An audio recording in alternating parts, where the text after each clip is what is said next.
October 23, 2025 మీకు America యొక్క అప్పులు 38 ట్రిలియన్ అమెరికన్ డాలర్స్కి చేరింది. సో ఇప్పుడు ఈ అప్పులను వీళ్ళు తీరుస్తారా తీర్చరా? ఎవరండి వీళ్ళకి అప్పులు ఇస్తారు అంటే బాండ్స్ ఉంటాయి కదండి. ప్రతి ఒక్క దేశము కూడా అమెరికా వద్ద ఈ బాండ్స్ కొంటారు.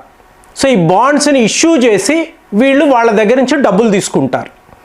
సో ఇలా పెరిగి పెరిగి పెరిగి ఈ అప్పులు 38 ట్రిలియన్ అమెరికన్ డాలర్స్కి చేరింది.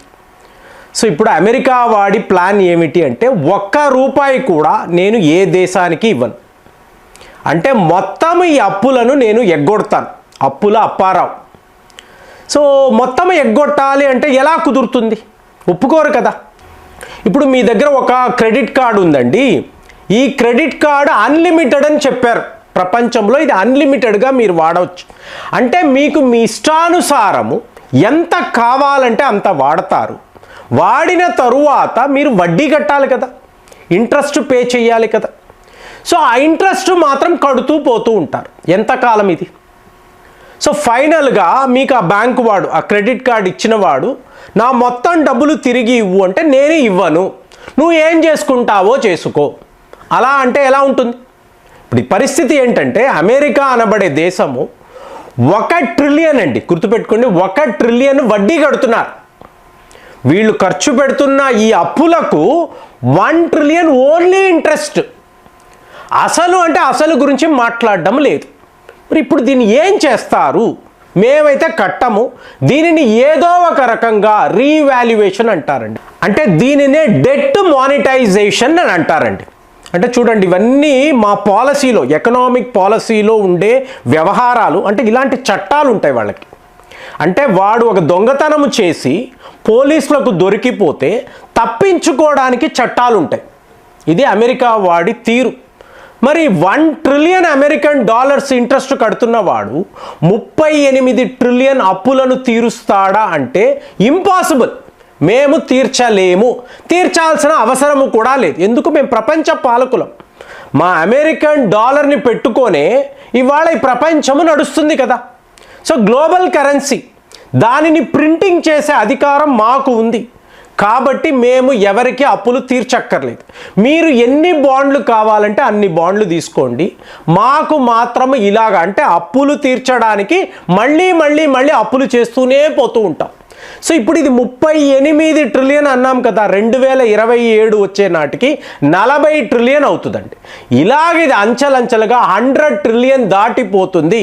గుర్తుపెట్టుకోండి ఫ్రెండ్స్, ఇవి అప్పులు మాత్రమే, రెవెన్యూ కాదండి, వాళ్ళ సంపాదన కాదు. ఇప్పుడు భారత్ యొక్క జీడిపి పెంచుకోవాలి, రెవెన్యూస్ పెంచుకోవాలంటే మనం ఏం చేస్తాము? ప్రపంచ దేశాలతో ఫ్రీ ట్రేడ్ అగ్రిమెంట్ పెట్టుకుంటాం, మన ఎక్స్పోర్ట్స్ పెంచుకుంటాం, డిఫెన్స్ రంగంలో కొత్త కొత్త ఆయుధాలను తీసుకువచ్చి అమ్మే ప్రయత్నాలు, ఇలాగా మన జీడిపి పెరుగుతుంది. అమెరికా వాడు ఇవి ఏవి చెయ్యడండి.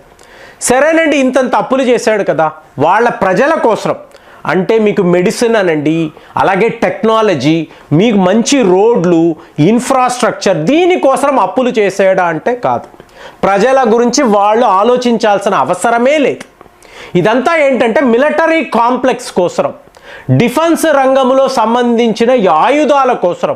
అలాగే మీకు రిచ్ అని ఉంటారు, మీకు రిచెస్ట్ వాళ్ళు, వాళ్ళ పొట్ట నింపుకోవడం కోసము అమెరికా ప్రభుత్వం చేసే అప్పులు. షాడో గవర్నమెంట్, వాళ్ళు ఏం చెప్తున్నారో అది వీళ్ళు చేసి అప్పులు చేసి ఆ డబ్బునంతా వాళ్ళు వాళ్ళ ఖజానాలో నింపుకుంటారు. ఇది ఏది అమెరికా ప్రజలకు తెలియదంటే ఒట్టి అమాయకులు. మీకు అలా ట్యాక్సులు కడుతూ ఉంటారు, ఆ ట్యాక్సుల్లో వచ్చే డబ్బంతా కూడా ఎటు వెళ్తుందో ఎవరికీ తెలియదు. అడిగితే మీకు ఫ్రీ మెడికల్ సర్వీసెస్ అండి ఇవన్నీ చెప్తూ ఉంటారు. కానీ ఇదంతా ఒక మాయా ప్రపంచం అండి. అమెరికా ఒక మాయను సృష్టిస్తుంది. ఇప్పుడు ఈ అప్పులు తీర్చము అంటున్నారు కదా, మరి ప్రపంచం ఒప్పుకోదు కదా అంటే సింపుల్ మెకానిజం అండి. 2008లో ఈ పని వాళ్ళు చేశారు, సక్సెస్ఫుల్గా వాళ్ళ అప్పులను వాళ్ళు తగ్గించుకోగలిగారు. మళ్ళీ కరోనా వచ్చిన టైంలో మరి యావత్తు ప్రపంచం లాక్డౌన్ కదా, మరి ఎలాగా? సో అప్పుడు కూడా మళ్ళీ ఇదే మెకానిజం, డెట్ మానిటైజేషన్, దీనిని చేసి వాళ్ళ అప్పులను వాళ్ళు తగ్గించుకోగలరు. ఎవరితో ఎటువంటి పని లేదు. ఎవరు వెళ్ళి అమెరికా దగ్గర మీరు మాకు ఇంత డబ్బులు ఇవ్వాలి తిరిగి ఇవ్వండి అడగలేరు. సో ఈ పరిస్థితుల్లో వీళ్ళు ఎలా చేస్తారు అంటే సింపుల్ ఫ్రెండ్స్, మీకు సింపుల్గా చెప్తాను. ఈ లెఫ్ట్ పాకెట్లో ఉన్న డబ్బు తీసుకువెళ్ళి రైట్ పాకెట్లో పెట్టుకోవడం అంతే. ఇప్పుడు చూడండి, మీకు షోలే అని ఒక చిత్రం వచ్చింది. ఈ షోలే చిత్రం వచ్చినప్పుడు చూసి ఎవరికి నచ్చలేదు, డిస్ట్రిబ్యూటర్స్ ఎవరికి కూడా ఏ లేదండి బాలేదు అన్నారు.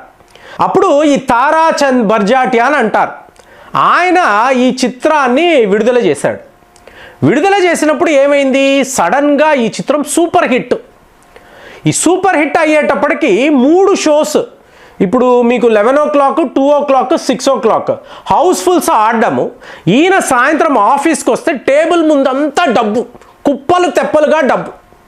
ప్రతిరోజు ఇలాగే వద్దు అంటే డబ్బులు అక్కడ, మీకు బ్యాగులు బ్యాగులు అక్కడ కరెన్సీలు. ఏం చెయ్యాలి, తీసినదేమో చాలా తక్కువ బడ్జెట్లో, ఇక్కడేమో కుప్పలు తెప్పలుగా డబ్బులు వస్తున్నాయి. ఏం చెయ్యాలి? వెంటనే ఆడిటర్లు ఉంటారు చూసారా, వాళ్ళు వచ్చారు. ఇలా కాదండి, మీరు ఒక కొత్త కంపెనీని ఫ్లోట్ చేయండి. ఫ్లోట్ చేసి కొత్త చిత్రాలు తీయండి, తక్కువ బడ్జెట్లో తీయండి. ఈ వచ్చిన ఆదాయానంతా చాలా ఎక్కువ ఖర్చు పెట్టినట్టు మేము చూపిస్తాం. అలాగ మీకు వచ్చిన డబ్బు అంతా కూడా వైట్ అయిపోతుంది.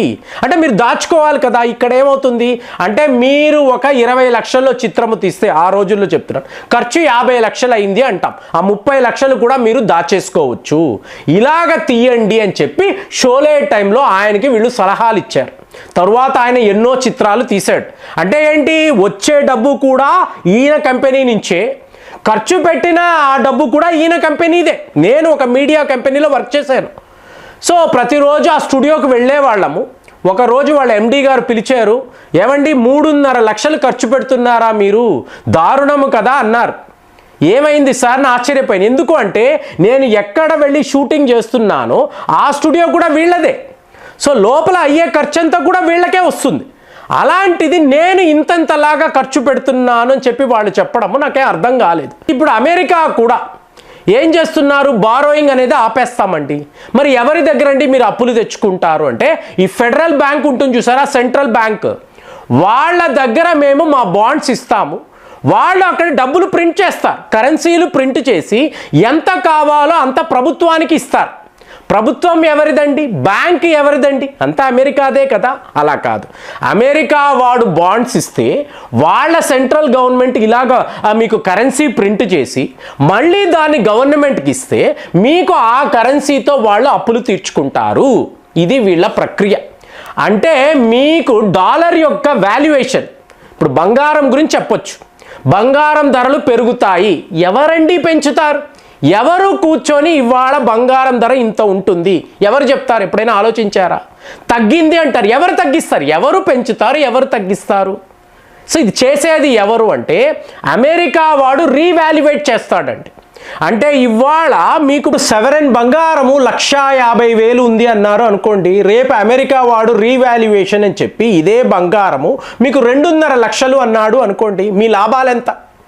సో ఈ ప్రక్రియ ద్వారా తాను చేసిన 38 ట్రిలియన్ అమెరికన్ డాలర్స్ అక్కడ మీకు ప్రింటింగ్ చేసి మీకు సెంట్రల్ బ్యాంక్ వాళ్ళు అమెరికా ప్రభుత్వానికి ఇస్తే, ఆ డబ్బుని అప్పులు తీర్చడానికి, అంటే ఫ్రీ మనీ అంటారండి, ఫ్రీగా వచ్చిన డబ్బుతో ఎటువంటి కష్టాలు పడకుండా మీకు వాళ్ళు ప్రింటింగ్ చేస్తారు, వీళ్ళకి ఇస్తారు, వీళ్ళు తీసుకువెళ్ళి. అంటే మీరు ఒక 50 లక్షలు అప్పు చేశారు, ఒక ప్రింటింగ్ మిషన్ కొనుక్కున్నారు, కరెన్సీ ప్రింట్ చేశారు, అందరికీ కూడా 50 లక్షలు అంటే ఇచ్చేశారు. మీ ఖర్చు ఒక్క మిషన్ మాత్రమే.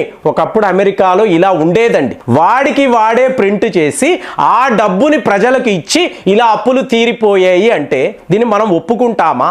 అసలు ఈ సిస్టమ్ అనేది ఎంత దారుణంగా ఉందో ఒకసారి ఆలోచించి కామెంట్స్లో రాయండి. మళ్ళీ వచ్చే వీడియోలో కలుద్దాం. జై హింద్.